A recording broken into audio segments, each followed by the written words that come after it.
Last week, we screwed up. We royally screwed up. We made a huge intentional error.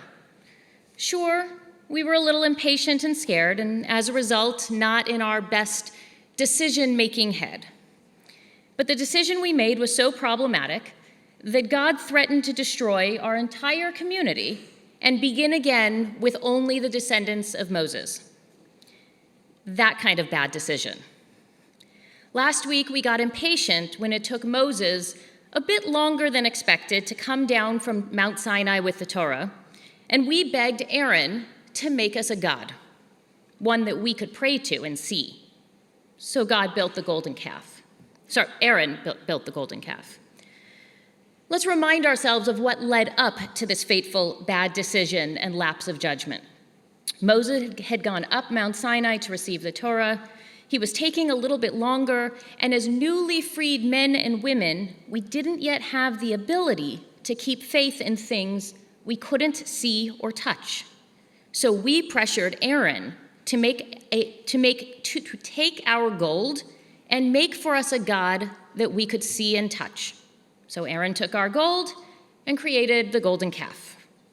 And then we began to pray to it. Not surprisingly, God was less than enamored with that decision. And in fact, God was so angry, he said to Moses, as Moses was ready to come down, "Hurry down, for your people, whom you brought out of the land of Egypt." Whenever God says your people instead of my people, we know we're on shaky ground. "They have made themselves a molten calf and bowed low to it and sacrificed to it, saying, 'This is our God, O Israel, who brought you out of the land of Egypt.'" God then threatened to destroy all of us. Only with Moses' intervention did God calm down a little and allow Moses to deal with us. Long story short, Moses comes down, breaks the tablets in anger, goes back up. This time he takes less time, we're slightly more patient, and he comes down with the 10 Commandments. But it's what happens in this week's Torah portion that shows that we as a people grew from our mistake. Before we get to this week's portion, though, I want everyone to take a second and think about a mistake that you made today. You shouldn't have to think too hard. We're constantly making mistakes, whether it's a mispronounced word, a forgotten item at home. Most of us barely make it through an hour, much less a day, without some small misstep. As humans, we are imperfect, and therefore we stumble as we move along the path of life. Thankfully, most of our stumbles are fairly insignificant, but sometimes there are larger mistakes or errors which have higher consequences. Many of our mistakes are unintentional. Some are momentary lapses in judgment, and others are decisions to do what we know we shouldn't. But regardless of how we categorize them, we all make mistakes and errors, big and small, every day. As the old adage goes, to err is human. And while it is definitely true, it is our reaction to the mistakes and missteps that define our character. When we realize a mistake has been made, do we apologize, attempt to fix the damage, and learn and grow from that experience? Or do we become defensive, doubling down on our decision, never admitting that a mistake was made? Mistakes happen. Mensches acknowledge and learn from them. This week's Torah portion, Vayachel, describes in minute detail how we are to construct the Mishkan, the tabernacle, our prayer space in the desert. In order to get the supplies, Moses asks the people to bring the needed materials if their heart so moves them. A few weeks ago, Moses made the same request, but this time,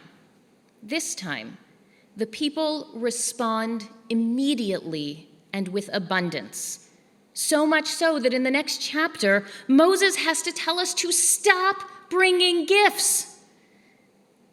Imagine a building fund request is sent out, and the full amount of the request is filled so quickly that the campaign ends before it even gets off the ground. If only we could duplicate those results without the golden calf first. But the building fund aside, let's look at the idea of why the request was responded to so quickly and fully. Imagine that you are in the desert and Moses reads out the list of things that he needs to build our holy Mishkan. He tells us that nobody has to give anything. Rather, you should only give if you are so inspired. Still feeling pretty guilty about giving your gold to Aaron to make the golden calf last week, you are immediately moved to give whatever you can. Even though you may have limited resources, having just left Egypt, you feel that it is the right thing to do to help build this tabernacle. And now you have the opportunity to give of your possessions as well as your time.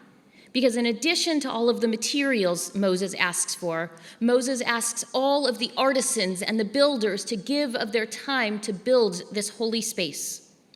And again, Moses is flooded with offers of help. Our sages teach us that this outpouring of financial and physical support was the community's way of redeeming themselves. Just last week, Aaron asked for our gold, and we gave it to him to make an idol. This week, Moses asks us only to give what we are inspired to give, and we respond generously and immediately. Last week, our gold was for idol worship. This week, we give of our possessions, of our time, and of our hearts to build a holy home for God. Mistakes and bad decisions happen. It's how we respond, learn, and grow that reveals our character. Let's be honest, the golden calf isn't the first or the last time our community royally screws up. If we want examples of our ancestors making mistakes and bad decisions, we don't have to look very far. Adam and Eve eat from the one tree God said not to eat from. Joseph's brothers sell him into slavery and then tell dad that he was killed by an animal. In the book of Judges, we repeat this cycle. We go astray, we're punished. We call out to God, please help us, send us a leader. A leader is sent. We follow for about 40 years, and then we go astray again. Again and again and again. Intentionally or not, each of our ancestors make mistakes along their own life's path. But the true beauty of our Torah is that each of them also has the chance to redeem themselves from their experience. Joseph's brothers redeem themselves when they show Joseph that they are treating their youngest brother, Benjamin, better than they treated him, that they learned from their mistake. And in the book of Judges, each time we promise to do better, and we try, even though it takes us multiple times, we finally get it mostly right. Mistakes happen. We trip and fall on life's path. Sometimes we even go down the wrong path for a while. This week's Torah portion teaches us that it is not our errors that we will ultimately be judged for, but how we work to rectify them. Do we own up to our misdeeds, apologize, and work to make things better? Or do we avoid responsibility, shift blame, and deny our shortcomings? Only when we learn to accept our own faults and correct our own errors will we learn how to redeem ourselves. And then we, as individuals and as a community, when we can do that, our lives, our community, and the world will be filled with gifts from our heart. Shabbat Shalom.